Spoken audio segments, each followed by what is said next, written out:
And it's a beautiful day to have a beautiful day. GM on this beautiful day. Good morning to Web3 with Rodolfo, Seth, and Mando. Tuning live at 10:30, and it's all on Road Radio. It's a beautiful day. Have a beautiful day. GM Road Radio. Yo, what up, good morning, GMGM.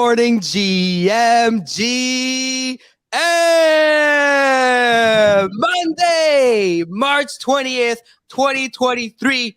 Look at that, another beautiful day to have a beautiful day. I got my co-host in the house, Ovi, Mando, and today, behind the scenes, on the YouTube and on Twitter Spaces, we've got NFT Nick, the funniest man in the biz, and I see Pio as well down there on the Twitter Spaces. Pio, I sent you a stream here if you want to join. What a beautiful day. Before we get started, though, real quick, want to wish a happy New Year. You know, happy Nowruz. Salam Mubarak to all my Persian people. Today's the big day, 5:24 p.m. Eastern Standard Time is the day and is the time that's gonna hit. So definitely happy New Year to my Persian people. Peace, prosperity, and a lot of love, and much thoughts to my people out there. Ovi, Mando, good morning. I mean, look at this. Damn, wow, look at this YouTube stream. It's stacked. we got the lads in. Damn, yo, this is a squad right there. Holy shit. By the way, looks like we need to better our cameras, boys, because they're making us look pretty bad down there. It's like I'm watching like some kind of like Hollywood film with these two guys here. Like the faded background, like super sharp precision, everything. I only had one ape, guys. I had one ape, and I have this camera. Come on now.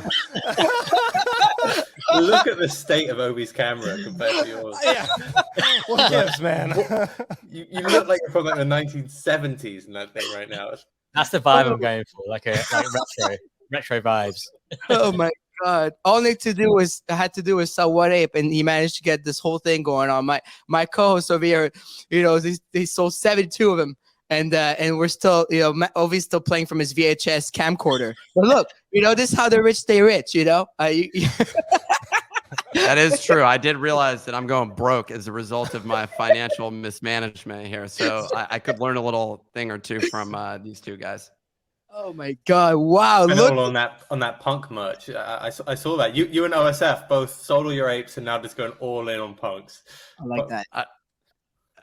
It's not a bad move right now, right? Like the floor on punks is higher than apes at the moment. It's like it's now flipped and it's back in a significant way.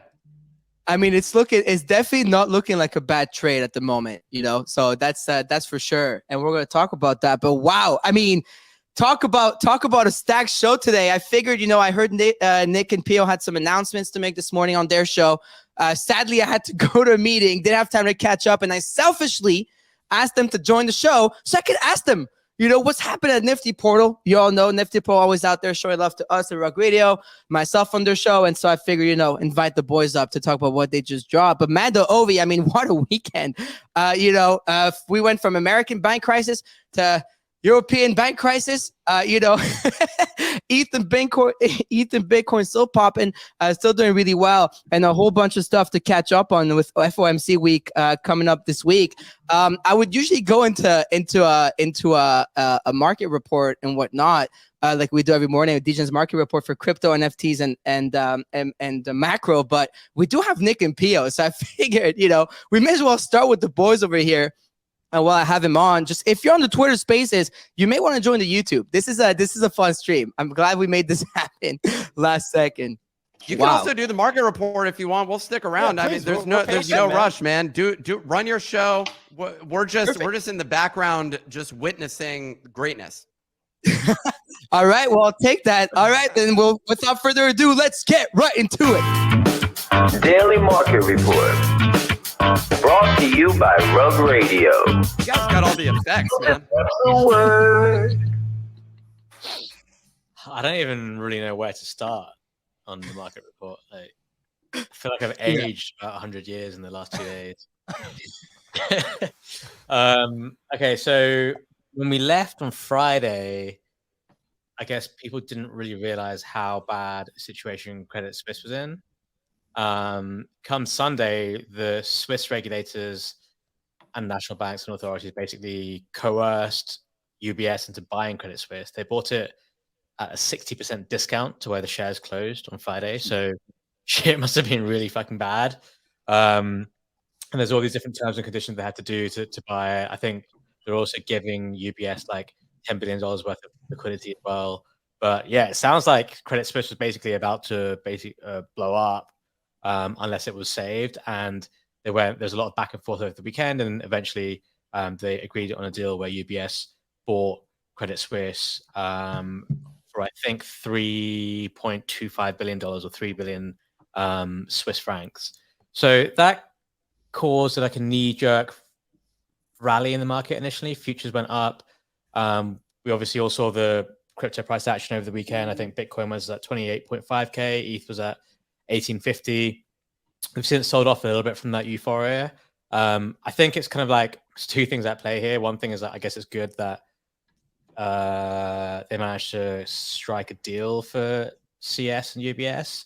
I guess it's bad because it just shows you how bad things really were. And the concern is who else is out there who is deeply and terribly affected by basically what's as simple as the government having increased, the Fed having increased interest rates over the last year or so. So market's kind of like a little bit confused right now. I think the thing to watch out for here really is interest rates. 2-year went all the way back to 3.73%. We're now back up to 3.9. So a lot of volatility there, but we did see a big rally in interest rates. We have the FOMC this week on Wednesday, and the big focus is on whether the Fed will actually continue its path of hiking interest rates. I think the expectation is still for a 25 basis point hike, but there is definitely a school of thought that they could actually pause the hikes and maybe even give some dovish commentary because of everything that's happened. And look, like SVB, they blew up because they had a ton of government bonds that lost a shitload in principal after rates were raised. CS had a whole load of issues, and this is one of the things that basically pushed them over the edge. And there's First Republic is another one as well. And there's definitely a lot of other banks out there. I think I saw some tweet which is like approximately 181 other banks and financial institutions are affected by this increase in interest rates. So there's a huge like worry of this big like cascading effect now that everything that happened in the last week or so. So the Fed's under a lot of pressure to actually pause the hiking, or at least communicate some kind of light at the end of the tunnel, some dovishness before it creates a bigger catastrophe. And I think we're just where we were last week, where I was like, I think the lesser of two evils is actually inflation. And you probably would rather have sticky inflation for a couple of years than you would for an entire collapse in the banking system. And everyone's like, well, why the fuck's crypto rallying? And if you told me all this stuff would happen 2 weeks ago, I would have told you ETH would be at 1K and Bitcoin would be at like 16K or something like that. But crypto is rallying on three different reasons, three very strong reasons for the narrative we're in right now, which is number one, banks failing. Number two, the prospects of the Fed pausing rate hikes or maybe even pivoting at some point this year. And number three, the prospect of actually inflation coming back next year. And remember, like, everyone's like, oh, Bitcoin's an inflation hedge. And then last year, I was like, oh, well, it's obviously not an inflation hedge. And I think everyone completely misunderstands that concept. Like, Bitcoin is not an inflation hedge. Bitcoin is a very good trade when you have inflation and low interest rates. And that's what we had in 2021. That's why we saw this huge rally in Bitcoin, ETH, altcoins, NFTs, you name it. But in 2022, we had inflation, but we had increasing interest rates. We had rising interest rates, and then crypto got destroyed because risk assets get hurt there. So we're now in a situation where you could have you still have inflation, and inflation could probably go higher as a result of potentially lower interest rates, which is a very, very good dynamic for crypto. And on top of that, you have this idea and notion of banks failing and all the Bitcoin maxis tweeting what they're tweeting and painting this picture. So it is like arguably maybe even heading into like an even stronger environment for crypto than we saw in 2021. It's not like great for risk assets. It's not great for the world. And like, if you have a 20% backup in the S&P 500, which is very likely, it's very tough to imagine crypto not dropping in line with some of that at least. But, I think those are some of the explanations that I have at least to explain why we're seeing this crypto rally. And to be honest with you, why I think it probably has more legs to it as well. Yeah, I mean, we saw quite the rally this weekend. Pretty impressive. I mean, it was pretty cool to see ETH kind of pass through 1800 finally. We've been waiting for it for a minute, and Bitcoin over 20,000 USD here. What do you think happens this week, Ovi? Obviously, it's a very big week. We've been talking about this next Fed meeting for a month now, right? So this is it. I believe what is it tomorrow? So it's a 2-day meeting. It concludes on Wednesday, and that's when we get the interest rate decision. So on Wednesday. So what is the best? Yeah, it says March 21, 22. But what's the best option? What do we want here? Right now, the market is expecting there's a 65% probability assigned to them increasing rates by 25 basis points, and that's I think what most people are expecting.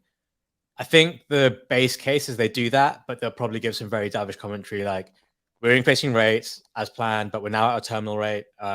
Maybe we're seeing inflation come down, and obviously the banking industry is a concern, so we're going to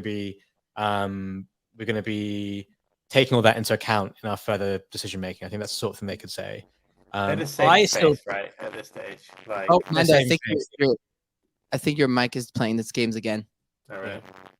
I still think the Fed will pause, which is a bit more of a contrarian view. I think Goldman put something out saying they expect them to pause. I think Nomura has them actually like cutting rates, but those two are definitely outliers. I think they will pause because it doesn't really make a difference whether they can buy themselves time from pausing. I think they can pause for a month. They're 25 basis points away from their terminal rate, and everyone's like, oh well, like this is Powell going against his word and all this kind of stuff. Like they're not going against their word if they pause. All they've communicated is that we're going to get to our terminal rate. We're 25 basis points away from it, and they can still do that hike later in the year if they want to, right? They don't have to do everything. They don't have to do everything every month. That's not like what they've specifically communicated. So I think it's in their interest to actually not hike, but we'll see what happens. The ECB obviously hiked by 50 basis points last week, and Lagarde would have, given Powell a phone call before making that decision. So you would expect them to hike, but we'll see. All right, I guess we'll see what happens there. Mando, do you have some thoughts on this? Yeah, can you hear me okay? No, I think it's still broken.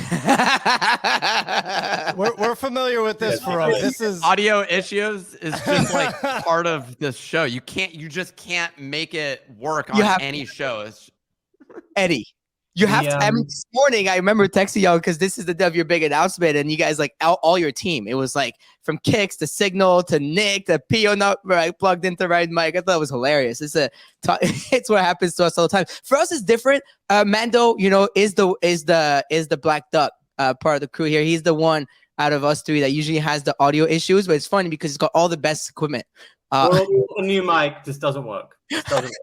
He's got the Shure like MV set. We've all got the same stuff. I went for the good stuff right away. And dude, I've watched like professional radio shows and podcasts where like legitimately this continues to be a source of like struggles and issues. Like these are people that have been doing in radio for a decade or longer, and they're the professionals deal with it as well. I think it's just a situation. What Mando just pulled was a professional move, though. He went to the backup, man.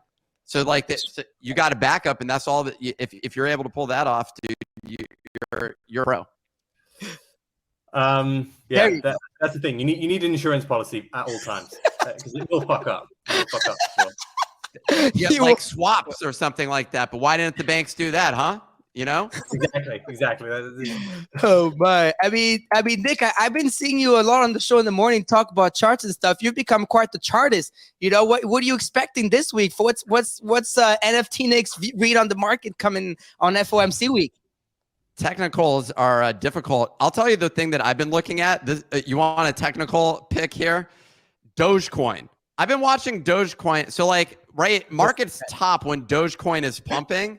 And we already saw like the beginning of that, but it hasn't pumped on this specific run. And I'm like, every time I see an opportunity that's sitting there, I'm like, maybe I should take this. And I never trade. I don't trade Dogecoin. Like I've never traded Dogecoin, but now I'm looking at this thing and I'm like, okay, well, if Bitcoin is going to run, if ETH is going to run, then inevitably we got to get to Doge season, right? So like, should we not be in for like a nice 50% to 100% gain on Dogecoin at some point? This is not financial advice. I want to be clear.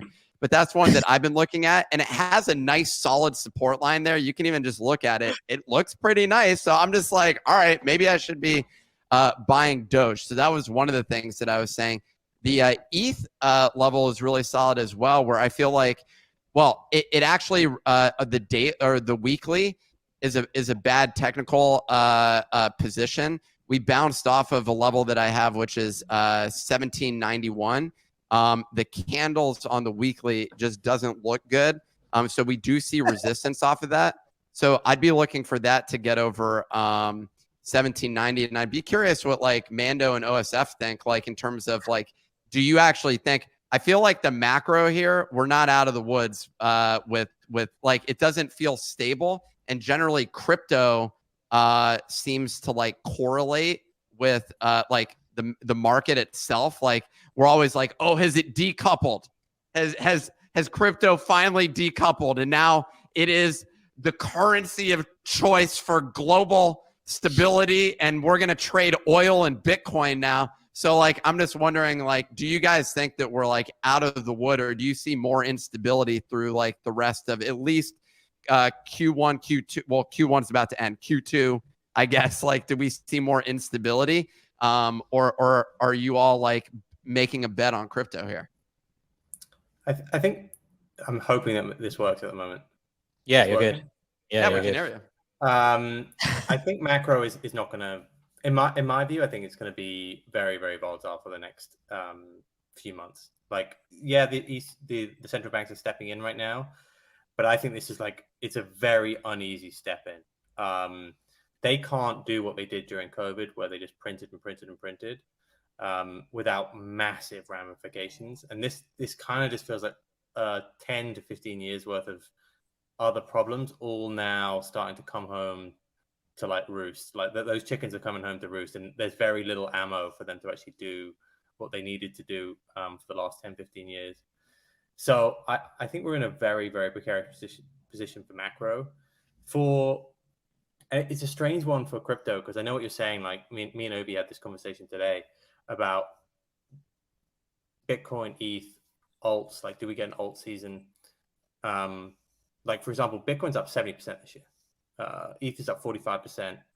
Alts, they're mixed, particularly over the last 30 days, over the last 60 days. A lot of them are down by quite a lot. And that's been a perplexing scenario, because in the past, like big moves up in Bitcoin and ETH, normally you have an alt season, everything flies. This is good. I think this could be that idea that you look for that altcoin that does a 10x, I think is going to be a much more difficult trade this year than it has been in previous years. I think that's going to be kind of the graveyard of a lot of things, because I think this feels like a flight to Bitcoin being gold because the world's about to end, rather than the Nasdaq's flying, let's buy some altcoin that everyone can buy into. So I think we could be in a scenario here where Bitcoin and ETH actually increase their dominance, even if we like the market cap of crypto goes up, and that's like an unhealthy rally. Do you know what I mean? Like, it's, well, not an unhealthy rally, but it points to the idea that macro is very, very ugly, and I think that's what you've seen for the last 30 days. And I'm honest, I think that could be the graveyard of a lot of people this year, thinking, you know, oh, I'll buy some Cardano, or buy some like one of these top 20, top 50 coins, thinking they're going to do a 5x. And actually they could do nothing and even go down, even though Bitcoin goes to 40, 50K. Like, people aren't buying Bitcoin because they think they're buying Bitcoin because they think it could be the end of the world, you know, and that's not a situation where you want to own some shitcoin. So I think that's the difference in narrative. I think this time versus the last. So I still think we'll be very, very wary in altcoins versus Bitcoin, even though it's run a lot versus the altcoins out there. And like, arguably, if you're like a swing trader, you might say, oh, maybe that move is less aggressive over the next 2 weeks, 3 weeks. Well, Mando, real quick. I mean, I was thinking that I was going to deploy a lot of capital in a Jizz spaceship, which was the new altcoin that I heard about, and I thought that was like a flight to safety right now. Are you telling me I was way off base? Well, I mean, back in 2021, I think that would have been a no-brainer, right? Bitcoin up 50%, Jizz Space Coins going up like 1,000x, and everyone would have bought it. Everyone would have bought it. This doesn't feel like that time. I actually thought about it this weekend a little bit more, and I was just like, this happens probably once every 3 or 5 years, like this big change in policy. And so this is the time where you like zoom out, you work out what's been destroyed over the last 3 or 5 years and what could really shift if policy starts changing. So although Bitcoin feels a bit toppy or ETH feels a bit toppy versus everything else, if you zoom out, it really isn't. And the same way, if you zoom out on things like stocks or bonds, all this sort of stuff, stocks could go a lot lower, like a lot lower. They could go down another 20, 30, 40%, in my opinion. Bonds similarly could gap in pretty aggressively here. There's a bunch of different trades. If you take a step back and think like, right, well, what's happened over the last 3 years or two years, let's say, when they started to change policy, and what do you think happens now if that does a 180? And I think those are the things you should set up for. So I would just set yourself up for like a medium-term move rather than like catching that 1 week move. Yeah. So what is the medium term move then? Like, and what are you all doing with your Bored Ape money? Like, where is that? Where are you investing it? These guys, we're quite the Ethereum max on this stage at this. Yeah, just holding in ETH. I mean, Really? Bitcoin obviously would have been the better trade, Yeah. but Yeah, I think that's half right. I personally think you'll see altcoins rally if Bitcoin doubles from here. I think it's hard not to see that, but I don't know if Bitcoin doubles from here. Like, I'm still a bit 50-50 and just like holding it in ETH. I think it's just an easy trade. ETH is still down like 65% from the highs, right? Like, it's just the easiest. All I did was like I bought Fidenza, a Punk, like some piece of art that I've always wanted to own and really like, and then kept like 95% of it in ETH, and I'm just going to hold that. I think it's the easiest thing to do without, without losing your head. I think. I'd be losing my head. I'm gonna be honest. Like, if I was holding that much in ETH, I'd probably like be losing sleep at night. Like, just straight up. Like, I can't. That's volatility, baby. Dude, I had a punk and an ape, and I was like losing sleep, and I'm like, I gotta get rid of the ape, like one or the other. So I just like sold the ape, and I'm like, I had I waited 3 more days, I would have made another $20,000, and I'm just like, this is. I saw that. I love the VR punk. I've been looking at this VR punk all weekend long. It's just so nice. Like those are really, really dope. I think, like, honestly, what's funny is like when ETH went to like 17 something, it was down to like 16.20 the other day. I was like, yo, Mando, like, Obi, what the fuck do I do here? Because we went deep on ETH, and Mando goes here for the volatility, sends me like his ETH, and I was like, all right, bet. I'm good. I shut down the computer. You nearly panicked. I think I put in the chat, no, like you. He was like, no. I was like, do I sell my ETH? And Mando said, no. Sends me the weekly chart candles. And I'm like, yes, sir. 2 days later, it's at 18:30. And I'm here like, oh, yeah. So I'm riding with the boys. That's what I do. I tag along to these two guys because my co-hosts are geniuses. And I take all their FA or NFA. I mean, they give me FA. They give you guys NFA. But no, but it's been great. It's been a good year. I mean, Bitcoin though. You know what, Pio? I know you're quite the Bitcoin guy. I gotta say that was about a week ago or so. I was telling the boys actually I was looking more and more into Bitcoin. It's something I wrote in the chat with Mando and Ovi. I'm like, Bitcoin got a lot of its narrative back with the banking crisis, right? Like the thing is, for the longest time, ETH had taken over the narrative for me because it was the internet's money, right? It's the internet's currency. It's the currency of the culture. For me, that's what Ether is. It's a culture's currency, right? And so like we acquire like culture, art, a bunch of different things with ETH. We don't use Bitcoin for that. I know now there's Ordinal, so it's a little different, but and there's certain things there. But the thing is, for me, it was that. But now with the banking crisis, even me as someone who's obviously like we operate in ETH, Regulators an Ethereum company, so we're fully involved in ETH, my assets, everything. But it's just like I was looking more and more at Bitcoin. I was telling the boys, I'm like, I'm kind of down to almost swap like most, if not half, if not most of it, like into Bitcoin for the short term, thinking that there's this narrative being played out. And then we have Balaji, who's the new main character in crypto. I mean, this guy, I heard you say this morning, Pio, like he's going on a press run. And he's all over, right? I mean, what do you think? Pio, I know you're quite the Bitcoin guy. Yeah, I mean, look, Balaji, it's just funny that he decided he wanted to blow up the way he did we already know because we did we offered 50 grand to anybody that would talk about FTX during the FTX debacle. You know, when you offer 50 grand on Twitter, you'd be surprised. A lot of people will like the tweet and retweet the tweet. Like it'll get a lot of impressions. So Balaji offering literally $1 million. Can't say I'm terribly surprised that, he's popping off. Look, the narrative with Bitcoin, the fundamentals of Bitcoin haven't changed. That also, you got to reset your roadcaster also because it's coming in quickly. Is my audio fucked? How do you fix this, please?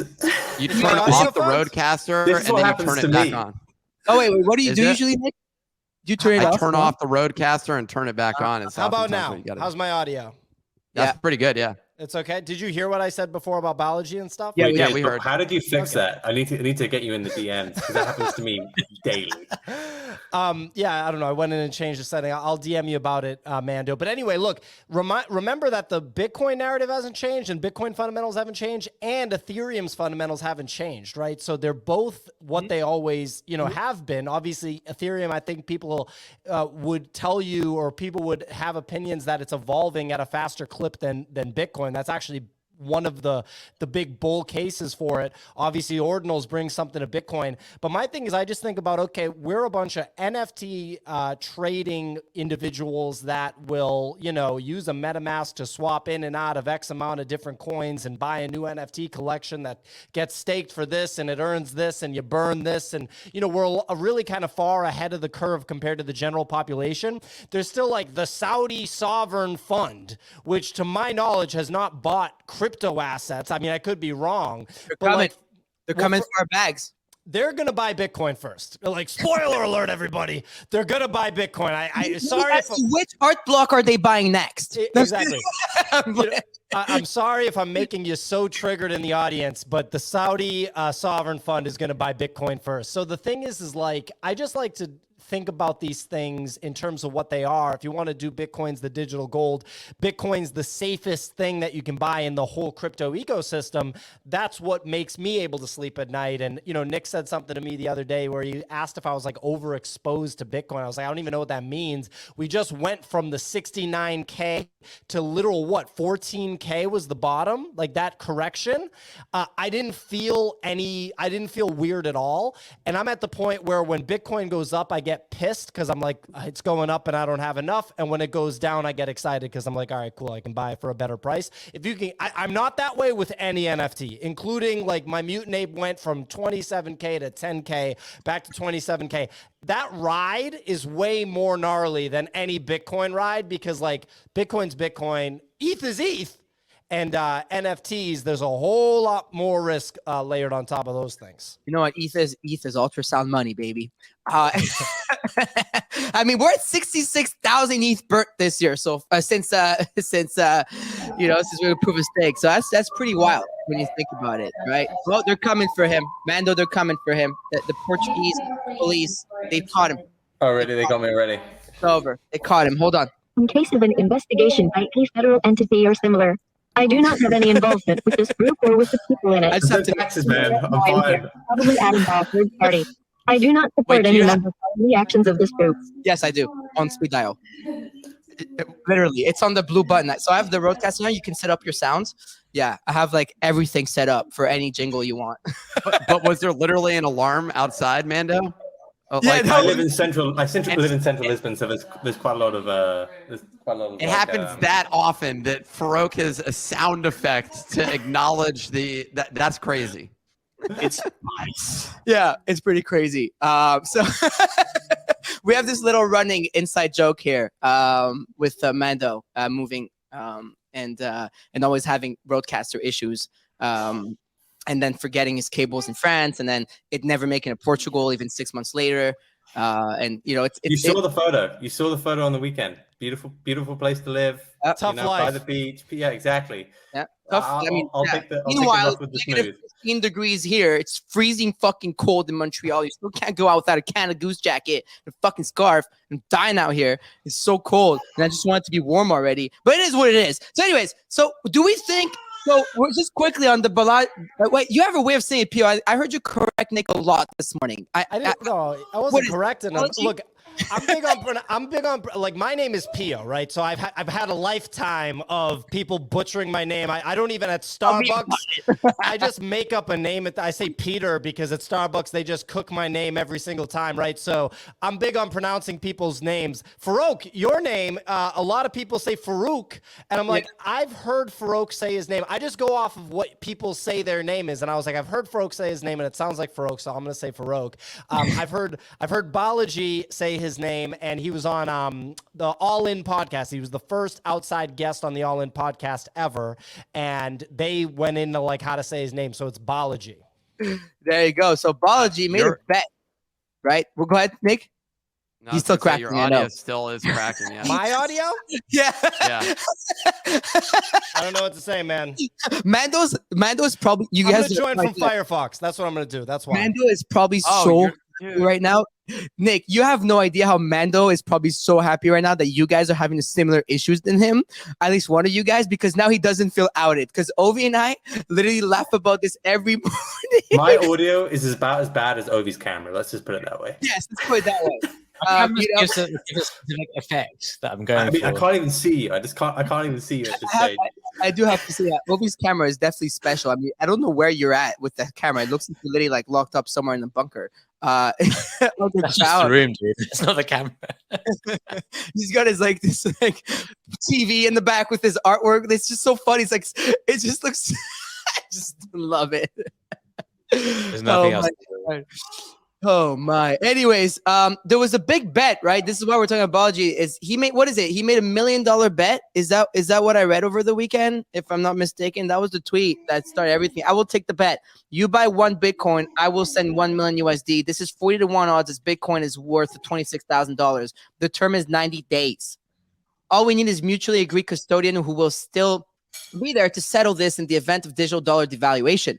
If someone knows how to do this with smart contract, we can do it on chain so I can send you USDC. If you won't do that, name a custodian. Hashtag #BitSignal. So that was quite the meme this weekend, on top of being quite the topic of conversation. Mando, is Bitcoin reaching $1 million United States dollars in 90 days? No, like clearly not. Not a fucking chance in hell. Like Bitcoin would have a market cap of 20 trillion then. And even if you're like mega bullish Bitcoin, this whole asset class is not big enough to support 20 trillion. I'm telling you that right now. We do not have institutional demand for it. Like there's not enough retail players. Like the onboarding processes, we just do not have the infrastructure for. I mean, I have to assume that the market cap of crypto, if Bitcoin's at 20 trillion, is got to be like 25 to 30 trillion. There is just no way. You would need to have huge institutional funds coming in and doing that sort of a move. So you can be really. I think I follow Ryan Selkis, who runs Masari, who's really smart. He put a kind of more tepid, but agreed with Balaji. Am I saying it right? Or Balaji? Yeah. We got to get him on the show. I mean, man, that would be sick. And I really respect him. He has a very, he's just a really smart guy. Like you listen to this guy speak for 2 hours. He has a very interesting thoughts about the creation of nation states, the actual use of crypto, the idea that we're kind of returning to a bit of gold standard. I get it. I get that this is super bullish for Bitcoin. I get that you could have, as Obi said, 100 plus banks, 200 banks. This affects all banks globally. So this isn't just, in my eyes, it's probably thousands of banks rather than 200. And you could have a situation where you have a large amount of inflows going into Bitcoin. But the idea that it's going to go to $1 million is just not going to happen in 90 days. I think it could easily go to 50, I think, and I think it could maybe push to close to the Pio likes that. Pio's eyes just went wide open. Well, I just think about my mom. My mom owns 1 Bitcoin, and she is down on it because she was like moving with concrete feet. I was telling her to buy it at like 17 grand, and her cost basis is higher than we're at now. But I think if she saw it go to like 50 or 60K, she'd be like, oh. Like she's never invested in anything before, so I feel like that would be I was like, my mom took my Bitcoin this weekend at brunch. I was like, Mom, this is the time. She's like, yeah, I'm trying to buy an apartment. I'm like, yo, Mom, I'm like, park your money in Bitcoin. She's like, I'm trying to use my money for as long as I'm alive right now. I'm like, yeah, that's fine, Mom. Like, you have like a lot of years in you. Like, you could buy a little Bitcoin. I put out a similar tweet this weekend, which is like, when things become more liquid, the upside naturally goes down. Like Bitcoin doing that sort of a move in 90 days just doesn't happen because your mom owns a Bitcoin. She wants to sell it. It happens if the Saudis buy like Bitcoin. Everyone, like when it becomes that big and everyone has it, and suddenly they're up 40x. Yes, everyone fucking sells it. So even if you think it's going there, it's like there's just no chance. But that doesn't mean that you can't really agree with his sentiment and really agree that we will see. We could very easily see an all-time high this year now, which I didn't think before. Well, that's hot. Months ago. I like that statement. And I think I mean, maybe we do push on from there slightly. I don't think it will be like 2021, as I just said before. Like I don't think this is one where if Bitcoin and OSF is kind of disagreeing with me on that, but like I don't think if Bitcoin goes to 69K, we have Dogecoin at a $25 billion market cap. I don't think we have half of the coins with tens of billions of dollar market cap. I think this would be a Bitcoin-led rally because the world's financial system is proving to be a bit of I mean, it's not even a sham. This has been around for like, hundreds and thousands of years, the idea of fractional banking. But the idea that it's being exposed in such a public way again, and that this most probably kicks the can down the road for inflation, for the idea that we would probably go back to a QE style environment. That's the sort of environment where Bitcoin can gas, but I just don't think it goes to 1 million. But that's not to say that I don't disagree with him with the sentiment. I mean, it seems like the narrative is heavy Bitcoin led and ETH just follows along with it. So they come together. I kind of see what you're saying with regards to altcoins.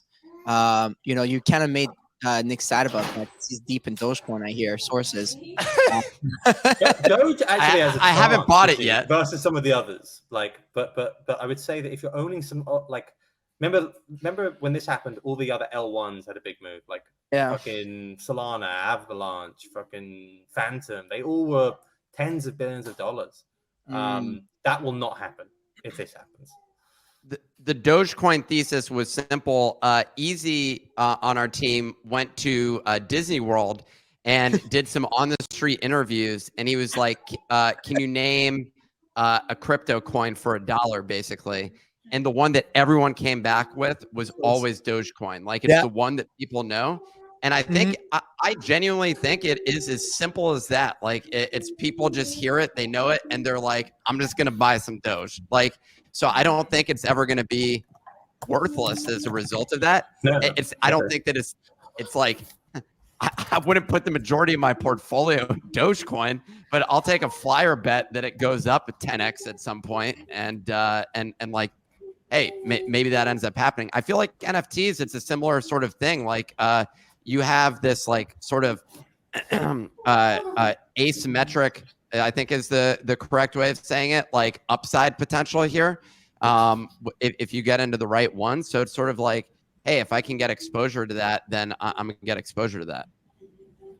Yeah, no, that makes sense. I mean, we'll see what happens with the coins, especially this week. I mean, I'm hoping this. I mean, look, I'm for the culture, so I want Balaji to be right.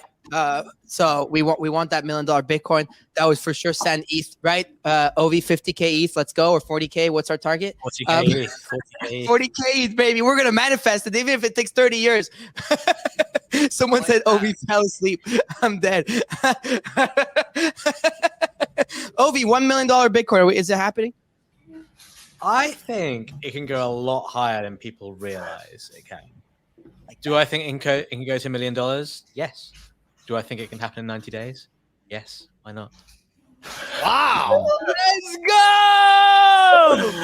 You got it. I'm just adding fuel to the fire here. That is the biggest fuel fire I've ever fucking seen. I genuinely think if enough people say it can happen. I genuinely believe it. It's a single-handedly most I'm going to important. say it.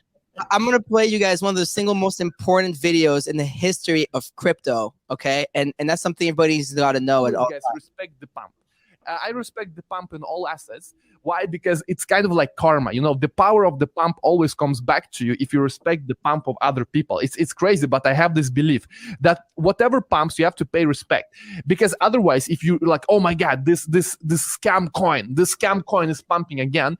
Actually, you are kind of rejecting the pump from your life. Maybe it's a bit out there, you know, woo, but we all gotta believe in something. And I do believe in the power of the pump. It's kind of like, you know, let the pump be with you. I went to bed yesterday. I told you guys on Twitter. Good night and let the pump be with you. Okay, this is how I see. It's like this force.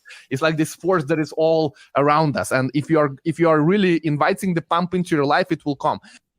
There you go. So what you heard earlier just now is Ovi inviting the pump into his life, and he's gonna bring it to him, right? And on the other hand, Mando is not really inviting the pump into our lives right now. And so we absolutely must do that. Yes, Kevin, may the pump be with you. We absolutely love to see. But anyways, that's a lot of coin talk. But again, we kind of knew that the Bitcoin and coin talk would take the majority of the space today. But let's talk about our favorite thing. That's NFTs. Oh no, that's the wrong one.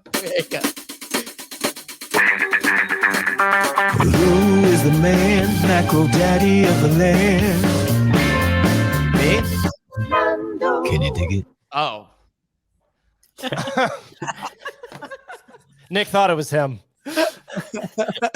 You know, damn. Yeah, we actually call for you every single day on the show, and you just don't turn up. So I come in there. 250. We've been running at 250 days. I think since 250 days we've been calling for you, Nick, but you've never showed up. And we had this macro daddy of the land jingle ready for you, and you know you just haven't been showing up. So we've had to go to Mando instead. And his his half of his mic. So. Mando, what's happening in NFT land? You know, because I know there's some stuff happening on the Nifty portal site for NFTs, and we'll get to that right now. But what's happening on your end, Mando? What are you seeing? Because it doesn't look so good. It doesn't look so good. That's true. It definitely has not been a great 30 days, 7 days, or even weekend for NFTs. Feels like most things are down again over the weekend. If you look on a 7-day chart on DGens, I think we're probably coming in about 10 to 15% lower, kind of across the board. It's just a bit of a bloodbath out there, and I don't really think there's anything more to say. And the narratives have kind of fallen away from a lot of the major projects from the last 18 months, and that's going to have some ramifications, I think, over the short term. Alternatively, CryptoPunks have kind of regained the narrative. We talk about like what has the narrative at one stage, and it feels as though what initially started with Punks OTC moving over to Blur to trade CryptoPunks there has meant there's been a bit more trading. All the market makers kind of got involved. I saw Franklin now, and it's like 25 of them or something. And then that meant that, a lot of people started looking at CryptoPunks again, and CryptoPunks have moved from being a stable coin at around 65 for 6 months to now moving towards 75. And a lot of the action is happening at the floor, which never really happens with CryptoPunks ever. So the fact that the floor is moving up is pretty impressive, and maybe that looks right. There's still a lot of like dormant wallets, I would still say, in CryptoPunks. You can see that whenever you like look at who the seller is. You even showed me one today or yesterday, which is like there are some sellers out there. 197 bucks. 100 plus. Like there are some big whales in CryptoPunks. So sometimes it can move slower, let's say, than other collections. But good to see, and like rare CryptoPunks are trading. Like it feels as though there's a lot trading at the moment. And that's wild. Did you see that blur wall there is right now? There's a wall of 100-something punks at 75 ETH. And it's actually insane to have seen this weekend how many punks were wrapped and sent to Blur. Like you can, so when you go through the punks website, right, you can see all the activity here, and the amount of all the green stuff is transfers, and a lot of this weekend's activity was actually punks getting just wrapped and sent to trade on Blur here. And there's a bid wall of like, look, it's 156 size. Whoops. There you go. 156 size. There's 11.6 thousand ETH in there, and then 9.6K ETH at 74.78, at 74.79. I mean, this is insane. There's like someone saying earlier, there's like something like 37,000 ETH of total bid volume on punks. It's absolutely incredible. It's wild what's going down. So, I mean, it's a great time if you have a floor punk that you've been trying to like kind of like upgrade or get something that you may like better. There's So that's how many is listed. What? Wow, I thought that was the bid wall, but the sell wall is like huge as well. There's a massive sell wall. Yeah, there's a massive sell wall. Yeah, that's listed. So there's a massive sell wall at 75. That's what people have been talking about a lot. Who owns these? It's just a bunch of people moved them over to I don't know who owns these per se. I think a lot of traders just got involved. It's me. It's there you go. There you go. It's Nick. But you know what's crazy is what was I gonna say? I saw this thread explaining why like this happening, and like this guy was explaining like from the point of view of he was explaining this from the point of view of a farmer, and apparently it's like just the best collection to farm. Like 0% fees. There's obviously it's punks. Like I know he was explaining exactly the play by play as per why that person was farming crypto punks, and it was pretty wild. I'm gonna try and find the thread, but it was quite interesting to see it happening. So of course a lot of farming happening there, but you love to see punks selling at that price. But I don't know if there was been any big sales. There was a big bid on the ape punk again, but that was not enough. It was like 1,200 ETH. So you're looking at I think that's half the ether price that punks have actually been trading at. But I don't know much more about it's this one. There you go. Let me try and share it over here. Boom. This guy, it's the famous vape ape. And yeah, 1.4K ETH bid. It's still outstanding bid on it by Punks OTC. You know what's wild with Punks is that when you put a bid on the actual website, you have to lock the ETH in as well. So it's like you have to actually have the 1,400 ETH. It's there. It's like you have to let it sit there. You can't just put a bid in and whatnot. So it's actually wild. I mean, Mando, you're calling for like 90, 100 ETH pump. What are you thinking here? I haven't seen you pick one yet, but I saw Ovi definitely pick a banger up. Yeah, look, I'd made 3 predictions, which is I thought ETH would go to 2,500. I thought the S&P would hit. This is just a hit at once, right? I think the ETH would hit 2,500 at one stage, and the S&P will hit 3,200, which is down 10, 20%, or 20% from here. And I thought punks would get to 90. And I think that out of the 3 is probably the least, is probably the easiest. I think punks could hit 90. They could probably hit 100, I think, this year. I think punks are like the Bitcoin of NFTs, right? Like they are... People love that narrative, and if Bitcoin's got the narrative now, yeah, someone's got them. If Bitcoin's got that narrative, punks similarly have that narrative right now, and I could very easily see that being a strong one this year. Yeah, it's great. I mean, Nick, you're quite the punk. Ever since I remember the big PFP swap, and now you've officially sold the ape. I think last week. Dude, what do you think of this?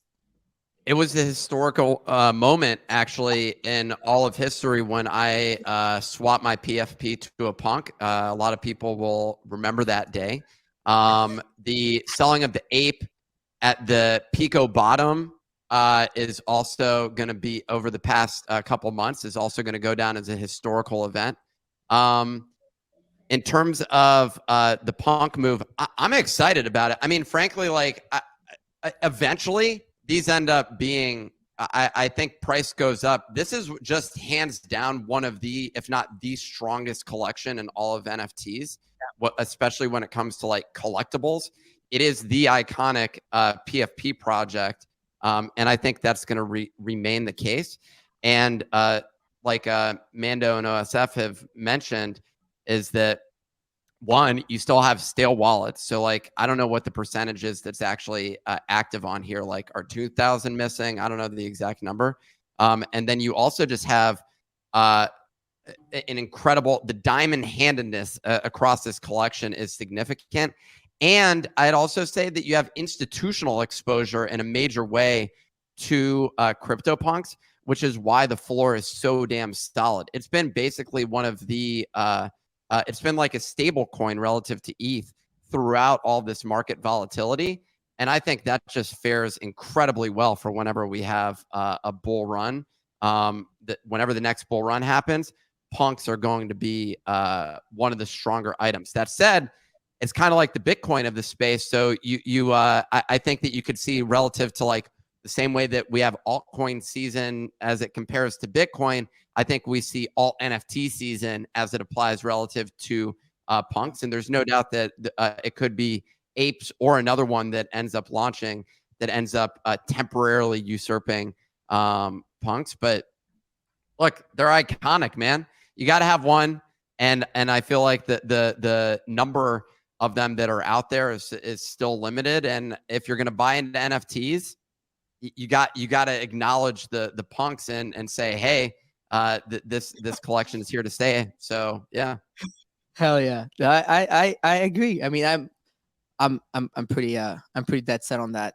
I looked at it on a weekend. I love when punks get exciting because you just tend to get lost on the website. I don't know for you guys, but I just find it so much fun to like dig in. And like with Ovi this weekend, we're like sending each other different punks that we like or like traits, and then you play with combinations. And even if like 2 years later, now a little over 2 years into the space, I'm still doing the same thing. I'll go through the website, I dig, I find this punk that I like, and obviously like maybe I can buy it or maybe I can never afford it even, but like I just find it so fun to just dig into it. I mean, Pio, you know, when are you making the big switch? I wish I bought them when they were 50K like Nick did. I also wish I sold like my Coda for $100,000 like I could have and all that stuff. But It is what it is. I want to get a punk. I buy in hook, line, and sinker. I'm in for the punk thing. I just don't have like that level of capital ready to rock. Like a 6-figure NFT buy right now would be a gnarly thing for me to do. I'm just really focused on obviously like building our stuff. I just sold my mutant last week, so I ended up selling my mutant. Probably a dumb move, but you know, we'll see. Money's money. We'll see. Nick, you looks like you want to say something. Yeah, I got a quick question. I'm trying to figure out what this commenter Noah Bolinoski has an obsession with my earlobes, and I can't really figure out what it is. But I'm also wondering, like, were you born to a pasta dish? Like Bolinoski sounds like a pasta dish or something like that. I don't know. Maybe with some meat and cheese or something in there. Maybe a Polish pasta dish. Throw some pierogies in there or something. I mean, the obsession. Bolinoski. Noah's obsession for earlobes has been something on the show fairly recently. Oh, I mean, okay. So it's an inside joke that I was not aware of. I don't know. I mean, you know, honestly, it started with an obsession for Mando's earlobes, and now I guess some serious earlobes. Yeah, Oh, you really? should check earlobes. I think we all have the same headset too. It does turn into a bit of a strange term when the lobes start getting out. Yeah, the lobes. We've been talking about lobes a lot. The tone of the show really changes. Yeah. You know, it's I mean, Mando's lobes are responsible for this conversation. It's been Why? Yeah, and it tends to detract the conversation quite a bit. But yes, on the punks. I mean, we're just waiting for our boy Mando to make the big leap of faith. I mean, Ovi grabbed quite the punk 2 weeks ago or last week. I forgot already, but earlobe king. Oh, Jesus Christ. But yeah, I guess we'll see what happens on that front. I mean, surely, like, with all this farming going on, there has to be some sort of like retracement at some point from them, right? Or is this just gonna keep going? Because like ETH has been up, USD's been up, ETH has been up, Punk's been up, and it's just been going like it's the only collection that's been so it's been nice. Yeah, I don't think punks are just going to straight line to 100. Yeah, I don't think it's going to be like that. I think it's going to be a slow and steady as the year goes on. Yeah. Oh it's yeah. Pretty... oh yeah. I just love Ovi. I'm just obsessed with it, dude. You nailed it. I mean, this 3D glasses buy is absolutely crazy. I absolutely love to do it. But in other news, in other NFT news, actually, there's honestly not that much going on. But thankfully, our boys here at Nifty Portal seem to have dropped some important news with regards to Nifty Portal. I was starting to wonder when my 19 Nifty Portal NFTs were gonna come to fruition and something's gonna happen. Well, it looks like today is the day. I'm just playing, by the way. Obviously.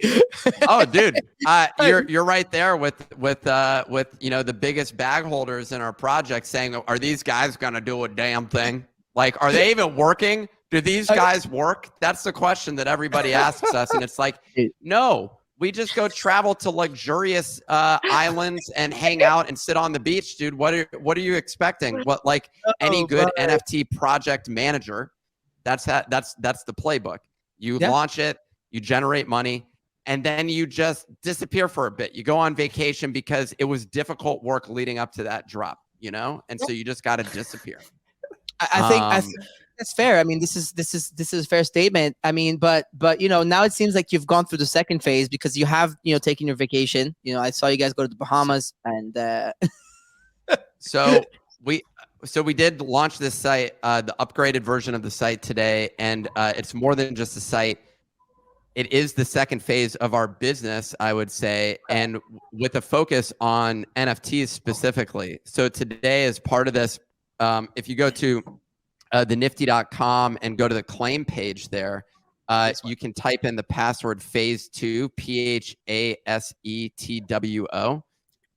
and you'll be able to claim the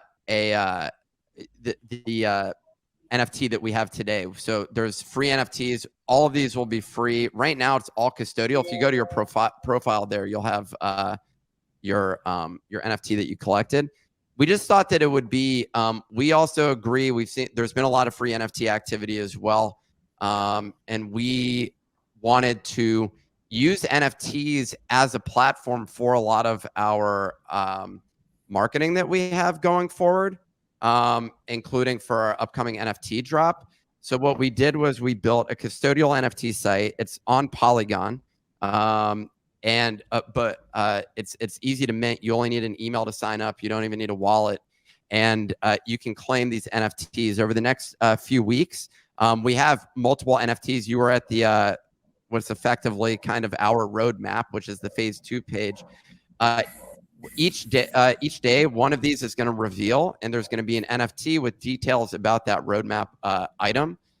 Sort of giving you visibility into what's coming down the pipeline. So over the next 3 weeks, we'll be doing drops with each of these items happening, and you can collect them. And for people that collect the whole set / series, you'll be able to.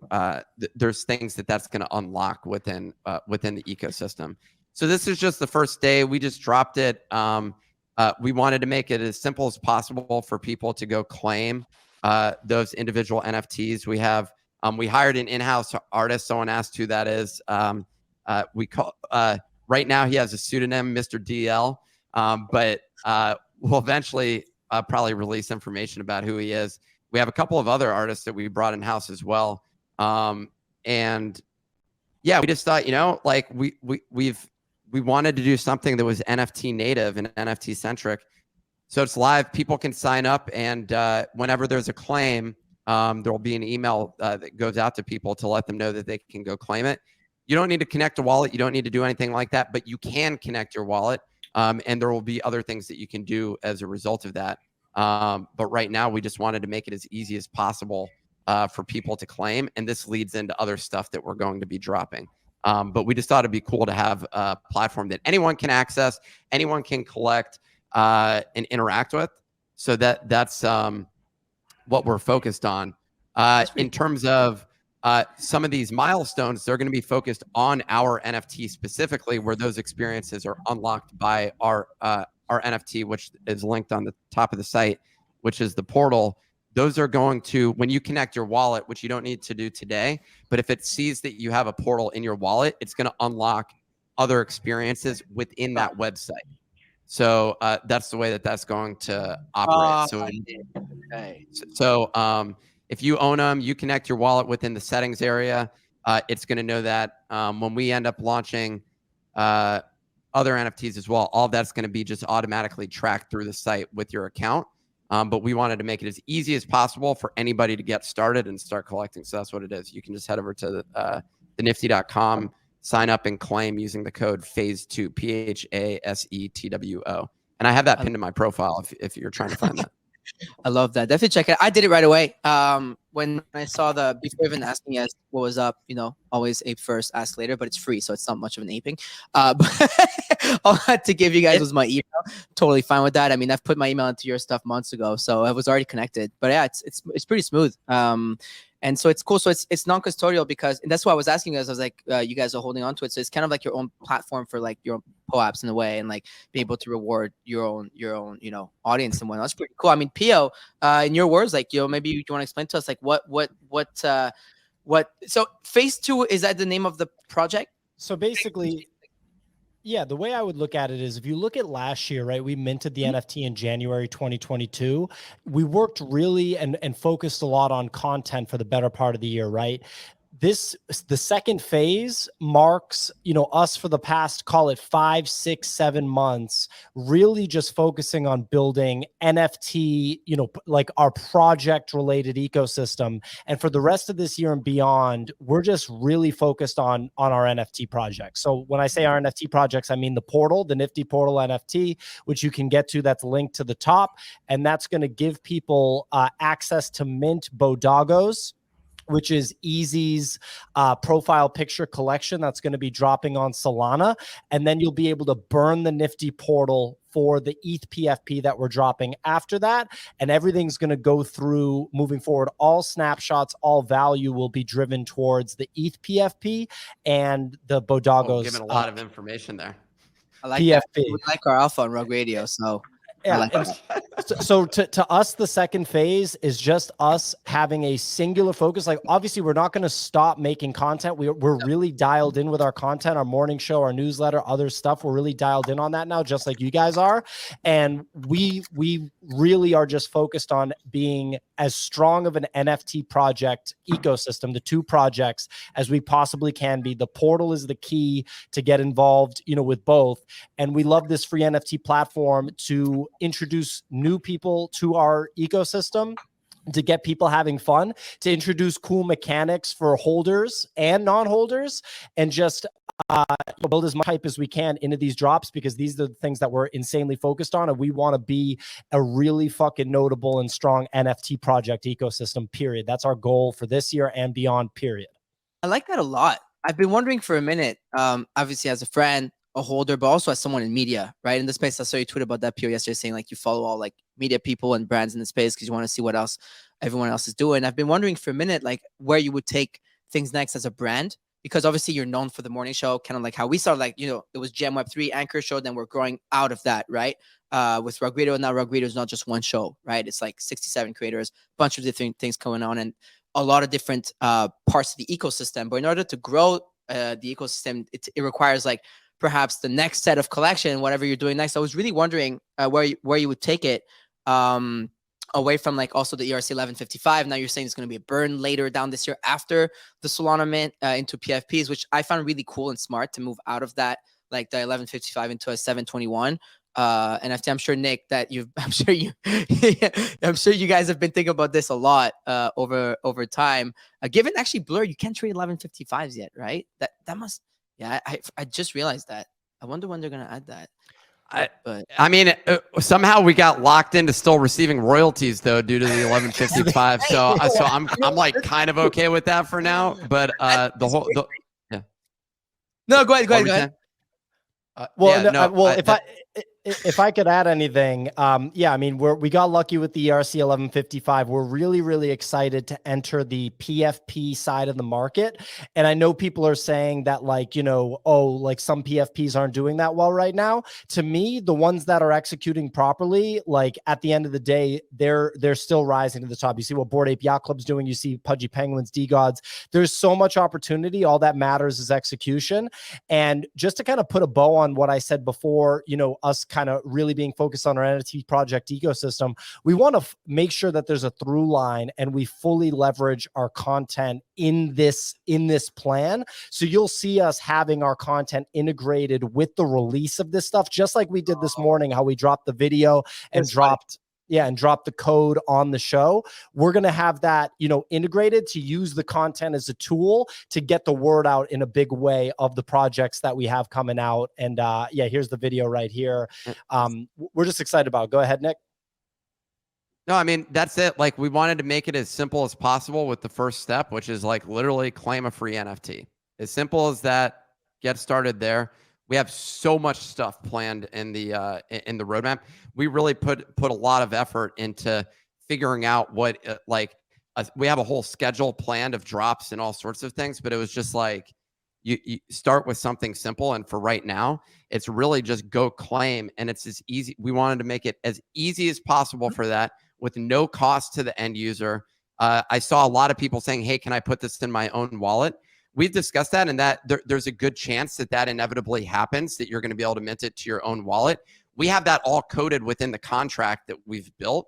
But for now, we wanted to just make it as easy as possible, because I think what happened was I texted my mom and I said, "Hey, go collect your first NFT." And she just was able to go do that. And that's the foundation of kind of what we're thinking about, is saying, hey, is there a way to bring in people that like aren't familiar with this space, don't know how to use a wallet or any of those other things, and get them in the habit of collecting things? We'll see what happens. This is one giant experiment, but I think it's pretty straightforward for them. And she was able to go claim it in a minute, and that's the goal. I love the John Wick part. That was so awesome. Yeah, we love the video, and here, that part of the video highlights the two most important roadmap items. And I mean, look, we're thrilled.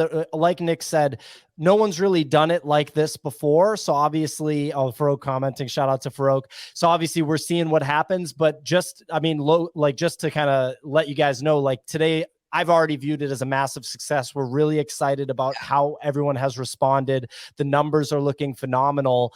And, the number one thing I want to make sure that I communicate to everyone is that everything that we do, including this free NFT platform, this video, this content, the tweet thread, everything is made with the intention of making the portal the key to the whole thing. And then subsequently the Solana profile picture collection Bodagos, and what you'll burn the portal for, which is the ETH collection. So the portal's the starting point.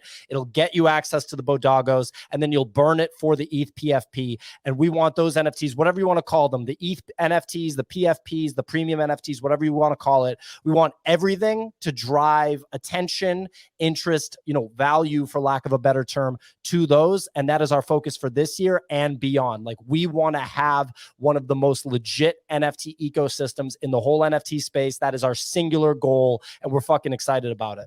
I like that. You seem determined. That's fire. I love that. In the words of the great Mando, It's fire. and we absolutely love it. We gotta get sound effects like that. They're crushing it with sound effects next.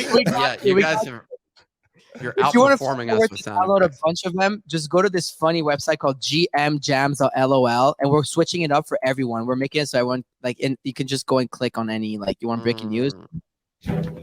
We have every sound effect on there away for you to check it out. But so back to what you guys are doing. I mean, this is really cool. So just a lot of questions about the websites and the link. Okay, as usual, security reminder: don't click links. Nifty, Nick, and Nick and Pio are not going to DM you. The Nifty portal team is not going to DM you. They're not going to ask you to buy something. It's clearly free. There's no crypto wallet necessary. No crypto wallet necessary, so you don't have to sign any message. There's no Ether, Solana, or any other cryptocurrency necessary. No Dogecoin, nothing. It's a free mint. All it takes is your email, and I'm assuming that they're also not going to send you an email after that asking you to connect your wallet to anything. So be careful, please, when it comes to that. And it's someone. I also see comments about mobile. There has been issues that people have reported on it, especially if you use mobile Chrome. It works for me on Safari, but we're going to do some browser testing to make sure it works. But all you got to do is sign up with your email. How long do people have to claim this first free one? All day. Until is there a cutoff? Midnight. Midnight. Okay. So yeah, so I make think sure we set it to midnight for tonight. Before that, there you go. And it's right there. I mean, the website is pinned. I pinned it on the Twitter space and retweeted myself so people can find it. It's out there, and I absolutely love to see that. And then it looks like there's going to be a second claim tomorrow. Is that what it says on? Yeah, on there will be a claim tomorrow is the next one, and then there may be more this week. We want if you go to the homepage, it says free NFTs almost daily. You got to listen. I love the whole like you got to tune into the show to get rewarded. Like, listen, we're all about that. I mean, you guys, when we announced Stubbs, you guys were sharing shared that. I saw that and Signal was talking about it too. I mean, we're pretty much going out with it this week. We've been waiting for a little bit. We got pretty busy, so it's tough to push out. But I know what it's like, and it's just like, look, like you want to drive people to your show. At the end of the day, you work so hard on putting the content out, and at the end of the day, like to me, it's like may as well reward the people that are there live, right, and that are listening and then investing their time into you guys. It's also and we love make what it you're as doing easy with as that, man. possible.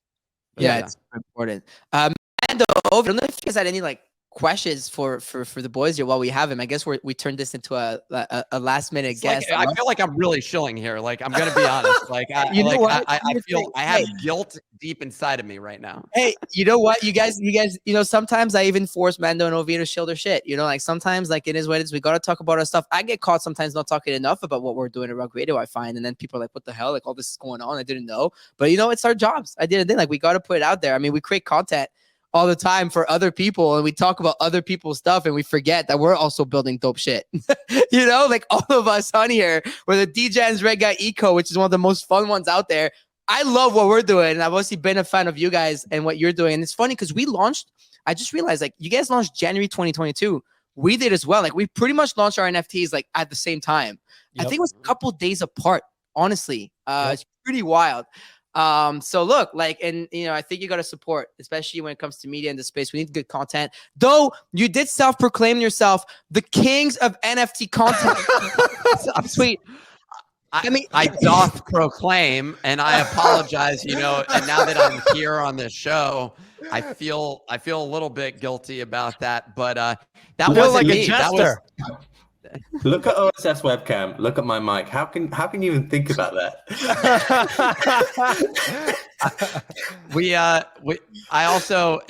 It was proclaimed by another guy that I don't know who even like what that person was, but he sounded very king-like. Sounded like royalty. Dude, I love it. I love it. As the kings of NFT content, we hereby proclaim the continuation of our sensational NFT morning show, Dangerous Resort Island Investigation, and 5-star hotel bathtub interviews. My only question is, Mando, OSF, when bathtub interview? I mean, if you've seen the one of Pio and Nick, you guys have got to recreate that one. I wanted to share a room in Austin, and he DK'd me for the first time ever. So I don't know if we'll ever do that again. We've been doing it for years. We just never documented it, and now I just don't know if we'll be able to put it on the internet. Most meetings you're saying went down in bathtubs. Most meetings, yeah, daily.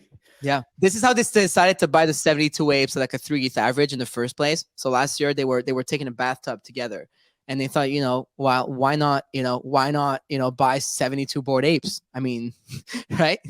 Yeah. Before we get into our bunk beds, we normally have a bath, discuss the trades for the next day, and then we execute them in the morning. And retrospect, that did age pretty well. I mean, that's pretty cool. All right, well that's a lot of fun, guys. That's honestly a whole lot of fun. And so, if I understand well, everything you're building from Bodargo buddies to the ETH PFP, those are meant to drive traffic and attention to the media. You're using kind of like the PFPs and the projects to drive attention and to raise awareness, to drive that attention back into the media, which is all going to be like within your own website platform. And like, how are you thinking about it?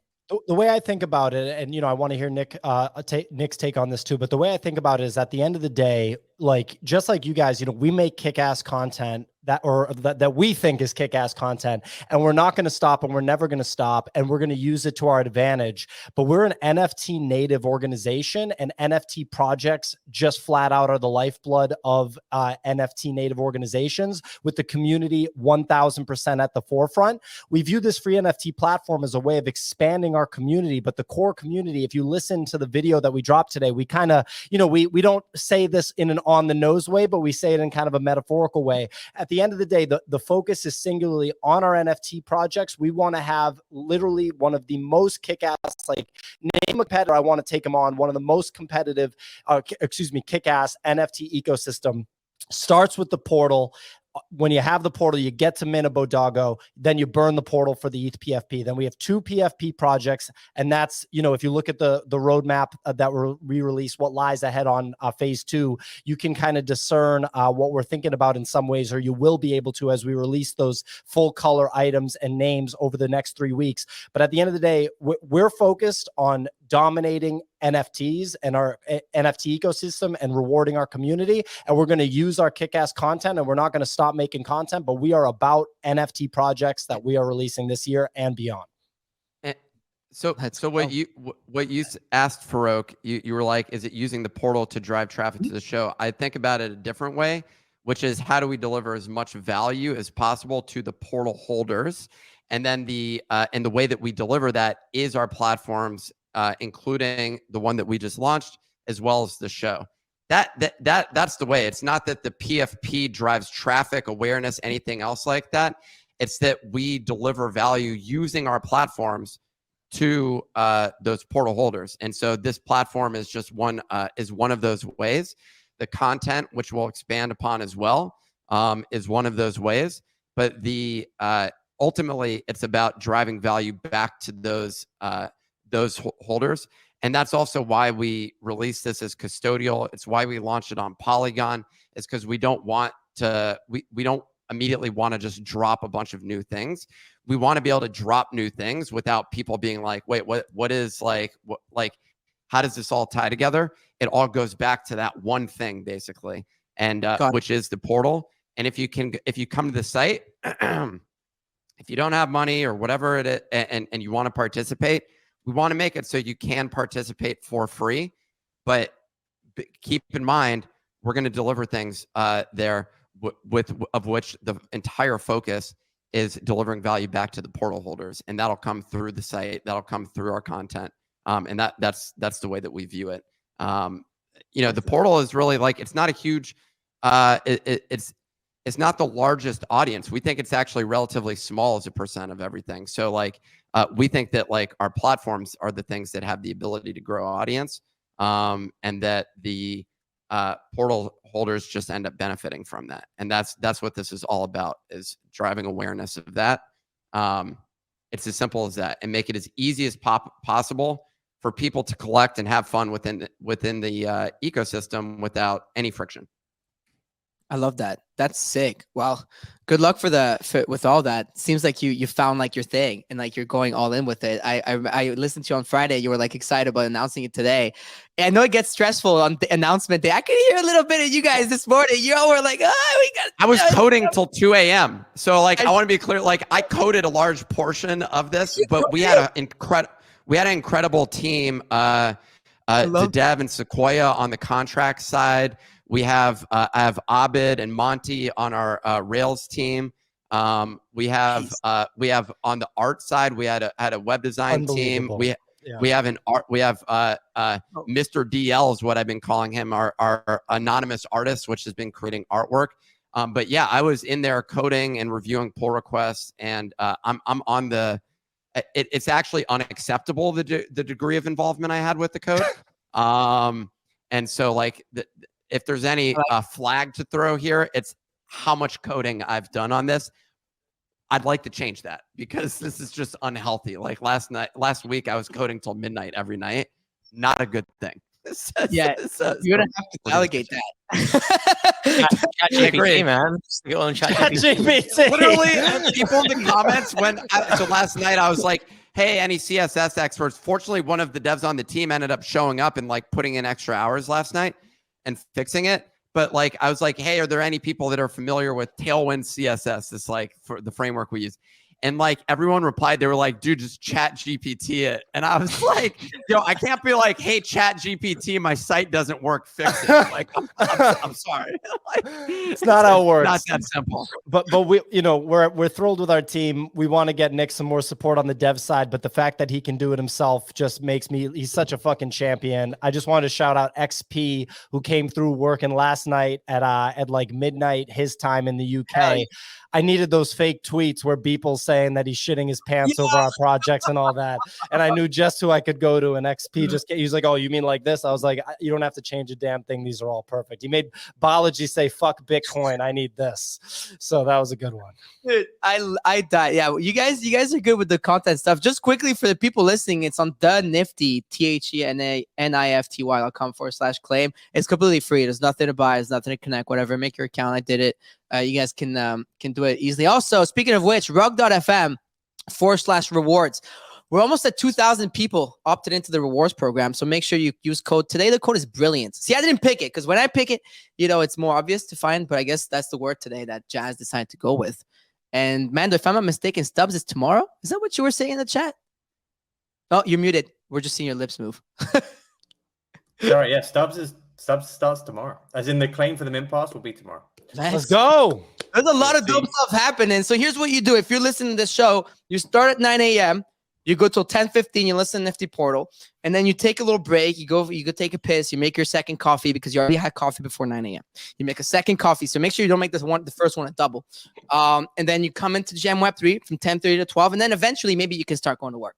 And then you're set. That's all you need to know. For the rest of the day. Wow, this has been fun. I mean, Mando, Ovi, did you guys have any more questions for Nick and Pio? Have him? It's pretty rare. We've been talking about doing this show together for a minute, and we just did it on the whim. So no, I'm like, there you go. I was curious if you guys could give away anything on like what the art's going to look like and what the concept is behind it and stuff. On the It's gonna look good. No, It's really good. We're actually pretty I'd say we're like 90% done with actually the ETH PFP, but we have a sequencing. That's one of the furthest along things that we have. Bodogos, we actually pulled an Audible as well, so we got we're like so insanely. Much. Yeah, we're insanely excited about both. It's funny when things just start to come together. We've gotten incredibly lucky with we've gotten incredibly lucky with the people that we've worked with, and people have just been hitting it out of the park left and right. So we're just so excited, and we're excited to draw as much attention to this drop as possible with the free NFT platform. Nick, please go ahead. Hold on. Nick is excited right now. All right, Nick, drop it on us. Is that alpha or breaking news? What is it? This is alpha here. OSF, if you were gonna guess what the PFP looks like, what category are you gonna put it into, real quick? Just throw out a wild guess. I don't know, cute furry animal. Cartoon animal PFP. You're spot on. Dude. Like we're building a farm out here. Okay, we're building the Nifty farm. Okay, and we're not just engagement farming. We're farming our PFPs as well. So if you're wondering what it's going to look like, is it going to be a cute cartoon animal? Yeah. Yes. Yeah, it is. So, we're going to drop that on you. If you want a cute cartoon animal that's going to blow your mind, yeah, you're going to want to pay attention. And if you get free NFTs right now, we're going to be giving some of those away. Just to be clear, how do you think we're going to do it? Using the free NFTs that you can collect for free. It's completely free. Just like get excited. Get excited about the drops. Let's go. You're gonna change your names to like Nick, like free own in your names on Twitter to both of you. And I want all Super Bowl ad incoming. Yeah, kicks. You guys, by the way, speaking of Super Bowl ad, in the video, Mando, it says they edited a tweet from Layden saying like should have spent $7 million on Nifty Portal. That was one of the fake tweets. We thought that was very funny. Let's see if he thinks it's funny. Well, I don't know. So maybe you will both get blocked for this. But I do think it was quite hilarious. No, I think it was funny. All right, well, this is great. This is absolutely great. I mean, Nick and Pio, thank you for coming today and for spending the entire show with us. Actually, made super fun. We're wondering let's do something fun this morning, and so glad to have you guys. Definitely need to do it more often. It seems like this crossover, Rug Radio, Gem Web 3, and Nifty Portals, like the morning show, is quite a fun crossover. I mean, we have discussed a bunch of ideas in the past, but I think we're all very busy. So it's like so tough. Like I want to do it. I know Nick and Pio are down, no Matt and Ovi are down, but it's like actually applying it is so fucking hard when you got a million things going on within your own ecosystem. So we'll figure it out. Maybe one day we come up with the godfather of all shows all together or something. We will. And I mean, thank you so much for having us. This was fantastic. You know, I'm a listener of the show. I listen to the recordings all the time. I got to hear from, you know, the macro boys over here to know I'm not crazy. And Farouk, I love hearing the way that you host the show. But yeah, thank you guys so much. Seriously. No, I appreciate you guys. I mean, Nick, Pio, you guys are good friends. You've always supported Rug Radio. I mean, all the time. I mean, my team always like even pings me when you guys like put something out, and we just love it. So really appreciate you guys. And so it was like a no-brainer for me to just text you guys this morning and say, come on the fucking show, because it was great to have you all. So congratulations, Nick and Pio. Check him out. thenft.com/claim to get your free NFT. They said it here. You have until the end of day, midnight Eastern Standard Time, I'm assuming, because the boys are in New York. So Yes, sir. make sure you get your free claim. And with that, we'll see y'all tomorrow morning, 10:30 a.m. Eastern Standard Time, 7:30 a.m. Pacific Standard Time for another episode of Gem Web3 on Rug Radio. Let's go. It's a beautiful day to have a beautiful day. GM on this beautiful day. Good morning to Web3 with Barocco, Seth, and Nando. Tuning live at 10:30, and it's all on Rug Radio. It's a beautiful day. Have a beautiful day. GM. Rug Radio.